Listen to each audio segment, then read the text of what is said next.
Hi guys. Well, behold, the reality of the train room. I wanted to show you what this looked like day to day, because usually when I show the modelling room on camera, I know that I'm going to show you it and I tidy up first. But the reality is I've got a full-time job, I've got a full-time family, and not a very good attention span. So this is what it tends to look like. You can see that there's Lego on the floor that's half used. You can see new paints that I've bought and they're just sitting on the floor waiting to go away. Pom Pom needs to be cleaned in his cage down there. There's things on the workbench that I'm halfway through working on and I've not put them away, like the paints are all not back where they should be. The bin in the corner needs to be tidied up and emptied. And here are the other two layouts. There's Nangwernal there and Corish on the side. It's just a mess. I assume this is what a lot of your rooms look like, and that's okay, because we do tend to tidy. However, I'm doing something a little bit more drastic this week, and well, I've been told that I have to update this room.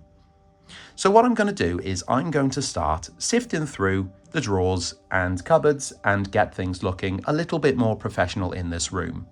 The walls are tired, so I'm probably going to touch up the paints and make it look a little bit more like a showroom, I suppose, or like what I want Nantgwernal and Corish to sit on the side like art pieces.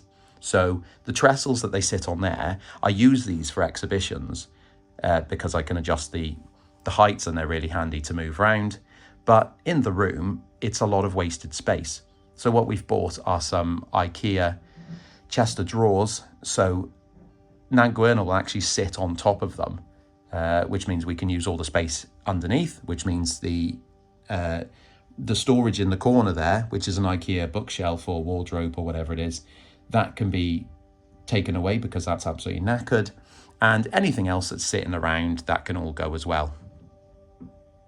So obviously I work on the workbench most of the time, which means a lot of the tools and the more common bits I use, I do keep very close, which is in this drawer. This drawer is actually broken, so I will be fixing that. And actually the whole thing is going to get repainted for the final refurb of the room. This bottom one is where I keep all my cans, rattle cans of paint, which I use for everything. Just because obviously it makes sense being under the spray booth. This one's a little bit more complex. Oh, look at that. Multi-tool. Cotton buds and cocktail sticks, which really common to see in here is that they've all fallen out. And then what this was meant to be, oh God, look at it. Right, just accept what it looks like. I put this tray in here, and this is where I keep a lot of the smaller bits, like the files and my pliers and things like that. And that's there so I can just grab them, but obviously it spreads like a virus, the mess, doesn't it? So that's what that looks like. To remedy that, this is then, we've just picked this up, which is like a bamboo, it comes out even bigger actually, it's really big. So what I'm going to do is, this was from The Range, I'm assuming it's only a British thing. The Range is like a shop that has like everything, including pointy tool things, if you saw my Instagram the other day. This is going to go in here, which is basically, when things are out, is a perfect fit, and I'm going to organise in a better way. I'm not going to show you that now because that will actually be the last job that gets done for the room, but I thought I'd just show you before I start taking stuff out what it looks like and how I'm going to fix that. This is going to be like one of those nice shows. I'd like to assume Amanda Holden would be the guest presenter alongside me, but I think she's busy. Right, the other main area in my room that I keep stuff in is in this, well, it was a sort of wardrobe type thing from IKEA that the girls had in their room. That is just, the problem with IKEA is it's really good when you first build it, and if you take it apart to move around the house or change house, then it gets weaker and weaker every time. This had it had its day, and as you can see, it hasn't even got a door on. But what I do have in all these drawers is everything. So what's that? That will be plastic hard and styrene strips and things, which are all just thrown in. The two bottom ones are all the scenic parts. So these are all, see, again, this was all tidy at one point. But I want to get rid of that completely, so that's going to be taken out of here. Okay, a quick check for day 2. The room has been gutted. The holes have all been filled in the walls. We've cleaned up or started sanding the sills around the windows, and I've had the carpet and underlay out. At this point, it feels a little bit daunting, especially that all the layouts and things are all around the rest of the house, but this is what we've got to play with. Okay, so we're day 3 check-in. You can see that I've managed to lay carpet. That was okay. I've not done anything like that before, so I had to buy the tools and everything. But, you know, I've done it now, so I can give it a go again, because the rest of the house needs it doing.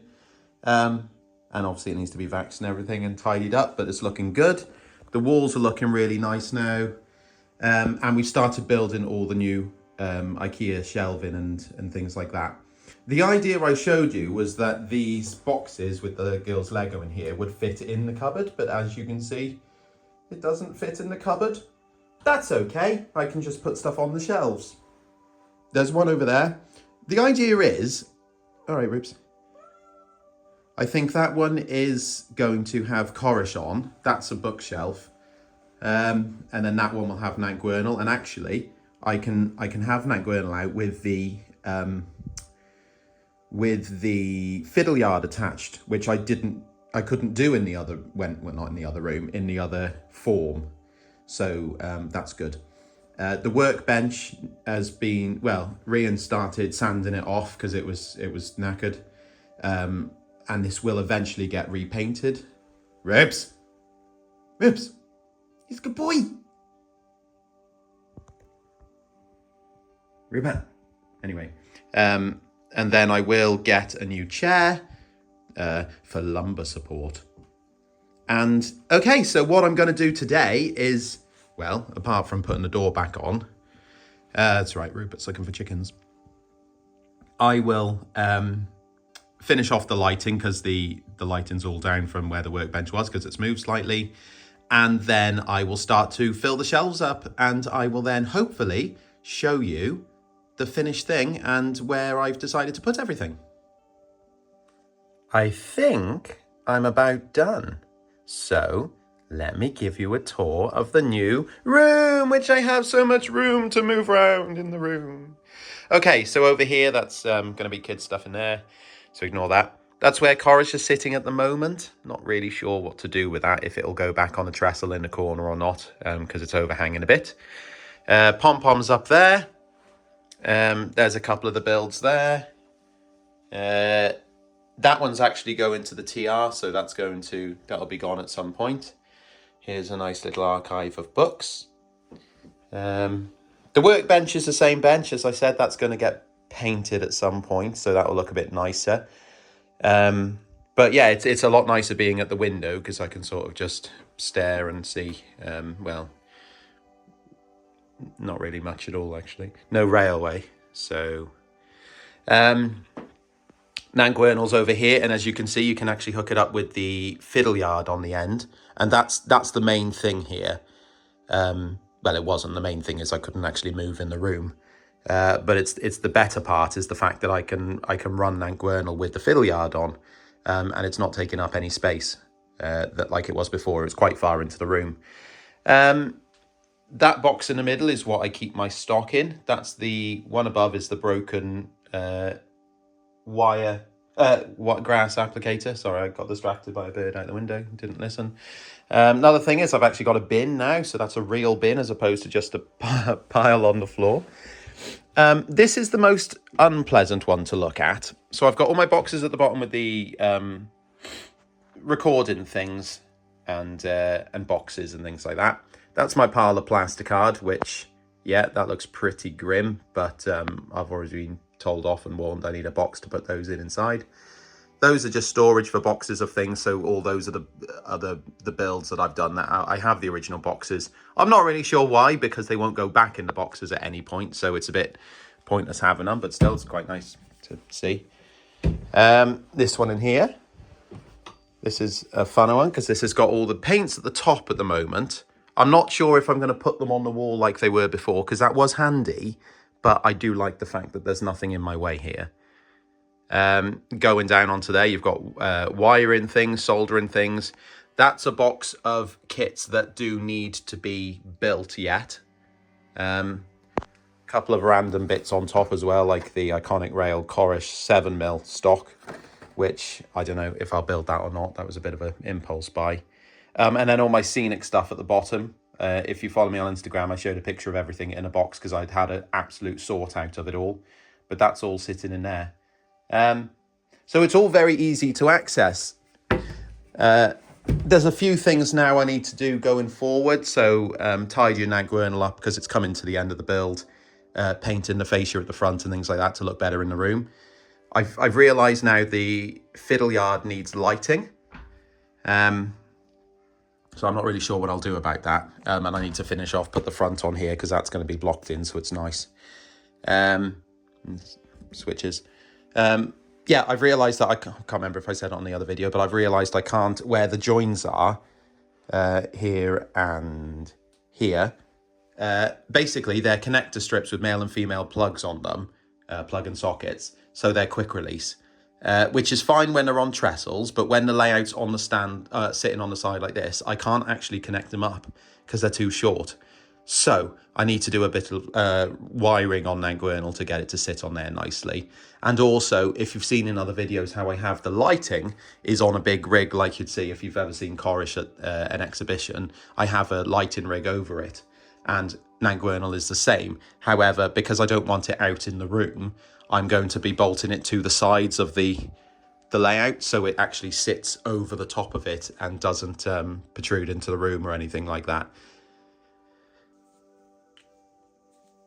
Okay, so I thought we would just run the numbers. And if we start with the carpet was that, and this is what triggered this whole thing, and the underlay was secondhand from my parents when they did their refurb. So actually, that was free, which is good.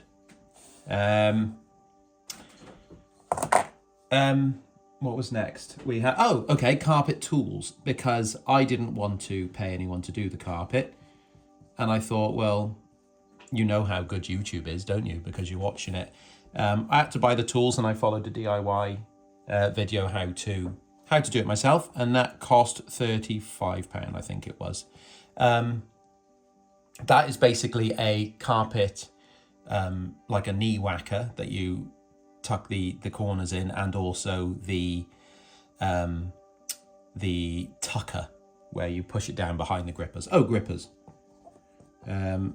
Grippers was a pack of 8 and actually did the whole room and left about 3 centimeters left over. That was £8. Paint, I bought new paint for the walls because it needed to be tarted up.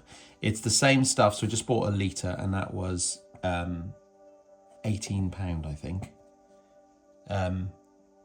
Just because I really like the colour in here, and if anyone's interested, it's Duck Green by Fowler and Ball. But because I haven't got the money, we ended up doing like a knockoff version because you get it mixed, which is fine. It's gone over and you can't tell any different from the original stuff. The final thing was the IKEA furniture, if we call it storage, because I'm not really sure how to spell the stuff it is, because it had, well, some really weird choice of letters, but you know, that's the Swedes for you, isn't it? We had 1, 2, 3, 4, 5, 6. Is that 6? 6 different pieces, which came to 508, I think. Should have checked my email. And that comes to 569 for to do the room. So there you go. That's how much it cost. £569. But if you saw it before, which you did, if you watched the beginning, and you've seen it at the end, which you did because you're listening to me now, you would have seen that it's a massive change and it's made it feel so much better in here. And I am very much king of the castle, looking out the window right now at the sheep in the darkness. Great. Okay, so now that's done, I will start doing more modelling, I guess. Yes. Yes, where are those models? Cheers.